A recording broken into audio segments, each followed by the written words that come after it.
Hi friends, welcome back to Arc Tutorials.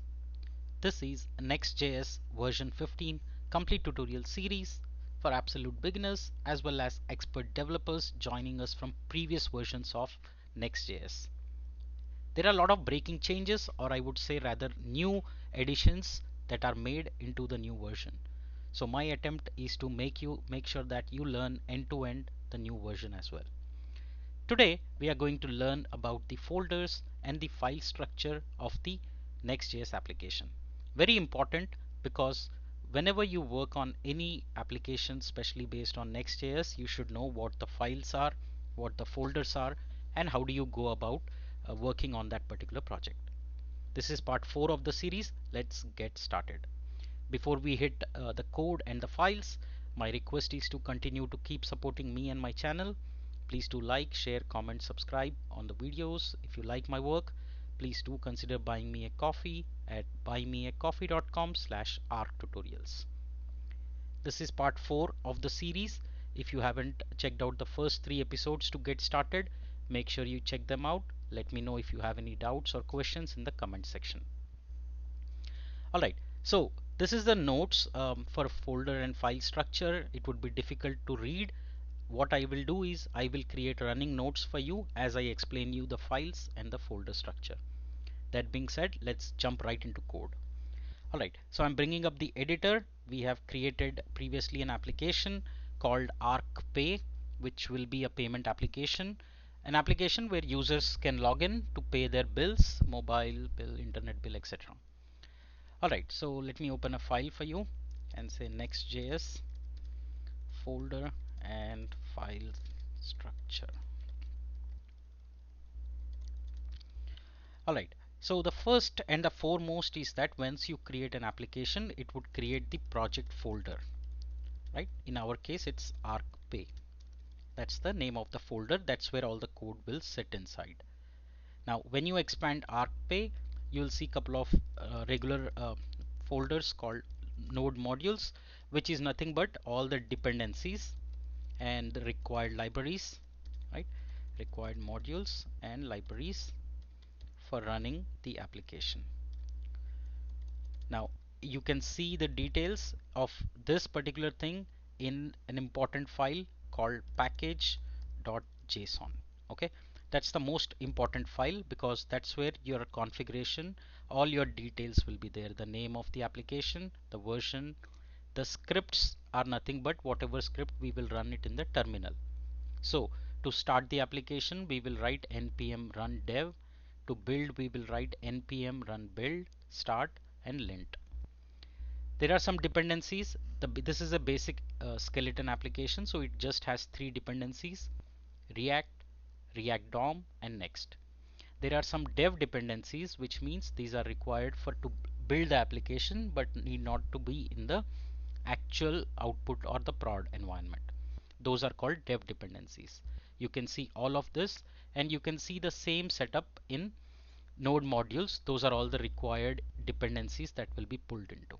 Okay, so package.json describes the project and the dependencies.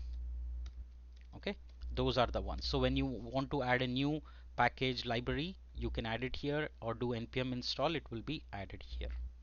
Very important file because that tells you about the scripts that you want to run to start application, to build, to lint, to test, all that.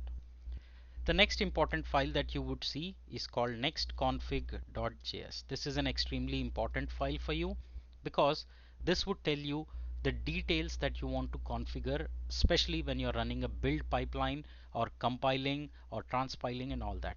Okay, so this will be used in pipeline for configurations. Okay, as we move ahead in this series, I will show you, I will add those details. The next thing you will see is next environment.d.ts. Now this is an environment file, which means you can have runtime references that you should be added. But note that this file should not be edited, okay, because the reference is from the global. So do not touch this file. do not touch this file. Instead, you can create a .env file in your local project. Okay, we don't get it by default, but we can add it. Usually most projects that you will work will have a .env. You'll have .git ignore, you can, which means it will tell files and folders which needs to be ignored while committing code. Okay, so that is this .git ignore. It will tell you what all folders, files that you should skip while pushing your code. The next you'll have is readme. Of course, every project has a readme.md. So this tells you about the project and documentation. All right, we'll come to the most important parts now. Package lock, again, you don't change package lock, you don't have to do anything with it. It will give you a detailed dependencies and the tree structure. So if you open, you don't have to make a change here. Do not make any entries here. Okay, remember that. All right, the next is the ESLint. Now this is what we are telling what linting it should use for lint purpose. Okay, linting is nothing but making sure that the syntax is correct, the coding standards are applied, all of that. So this is for linting purpose, and every enterprise or an organization will have their own linting libraries that they use for code syntax, coding standards, etc. Okay, so when you see that file, you should know that it's for the linting purpose. Public folder. Now let's talk about the folders. Public folder. Now this is an internet accessible folder, which means anybody can have access to this because it's a public folder. So if I have to run the application, npm run dev, now we are running on localhost 3000 and file.svg. So you can go back to your folder and say localhost 3 and say file.svg, and you're seeing the file here, right? You're seeing that accessible because it's inside the public folder. Anything that is inside the public folder, anybody can access it. Okay, so these are called public files. Images and content can be accessed by anyone. So do not put any critical data, files, assets in this folder. Okay, this is a public facing folder and can be accessed by anyone. That's the public folder.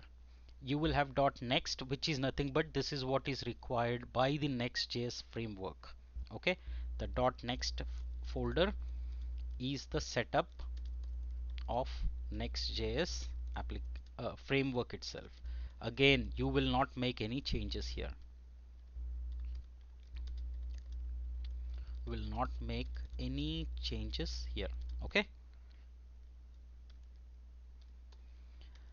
now comes the most important part, which is the source folder. This is where you will do all your coding. Okay, most important folder. All the code goes inside this folder. Now it will have your tsx files or jsx files, css, everything, right?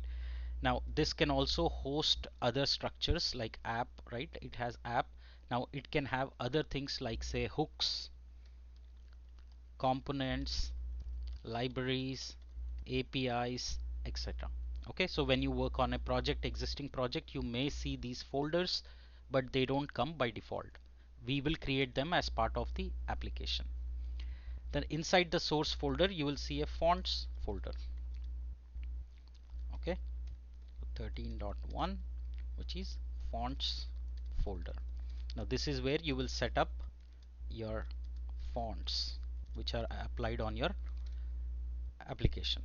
Now let's continue here with the source folder. In the source folder, the most important one is the page.tsx. Okay, page.tsx, which is nothing but it will tell you all the details that needs to be rendered in the application. Okay, so page.tsx is the default code that gets rendered on the page. This is what you are seeing as an output when you run localhost 3000. So you see this, go to Next.js examples, learn this image, read our docs.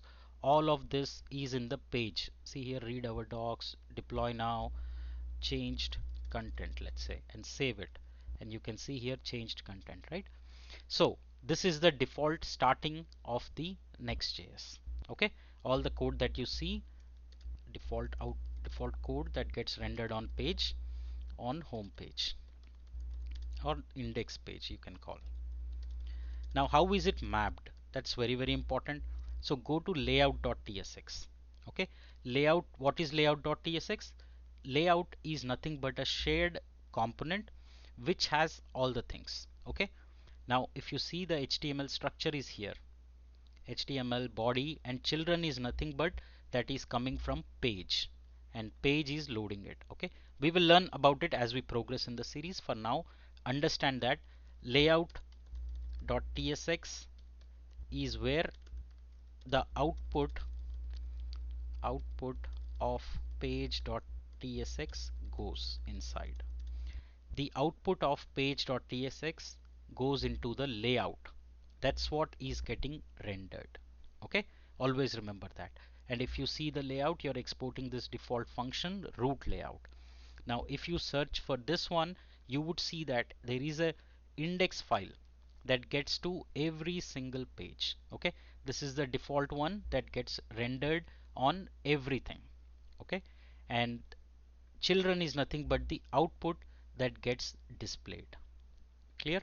I hope it's clear. Now moving on, we have the global CSS, which is nothing but the global.css is the default styling file for the Next.js application. Then you also have page specific styling, so you can have page.module.css. Again, this is for the page specific, again a CSS file which has the page related thing of how that should be rendered. We can change the CSS as we need. So this is page specific CSS. We talked about page, we talked about page module, we talked about layout, we talked about global.